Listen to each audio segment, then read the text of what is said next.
লাভ আমি কোনোদিন পাইনি রে বাবা। একেবারে হাসা কথা হয়েছে রে ভাই। ওরে বাবা, এখন রৌদ্র আমার জীবনে দেহি নাই রে ভাই, আর হাঁটতেই পারতাছি না রে ভাই। ওই আমি কইতাছি কি রে ভাই, ওই যে একটি গাছ দেখা যাচ্ছে না, ওই গাছের ছায়া একটু ছিঁড়ে গেল, তারপরে গেলে ভালো হয় না? একেবারে হাসা কথা বলছো ভাই। নো নো নো নো, একটু দম খাইয়ে তারপর যাবো রে ভাই। হয় নো নো নো নো, বড় অশান্তি লাগতাছে রে ভাই। হায় হায় রে, আর পারতাছি না রে ভাই, একটু আরাম করে তারপরে যাবো রে।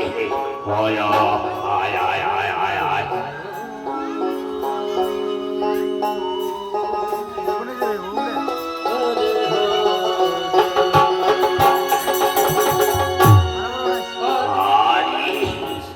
বড় শান্তি লাগতাছে রে ভাই।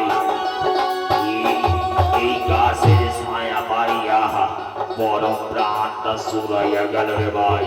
একেবারে হাসা বড় বুঝে ভাই, একটু পয়সাই করি হয়। এই প্রতিনিয়ত এই ননিমা ভবসানা এত কষ্ট করিয়া বানাইতেছে রে ভাই, আর ওই প্রতিনিয়ত নন্দালয়ে লইয়া যায় রে ভাই, কিন্তু কোনদিন ননিমা ভবসানা বদনে তুইয়া দেখলাম না। এই ননিমা ভবসানার কি যে সার, আমাদের ভাগ্যে আর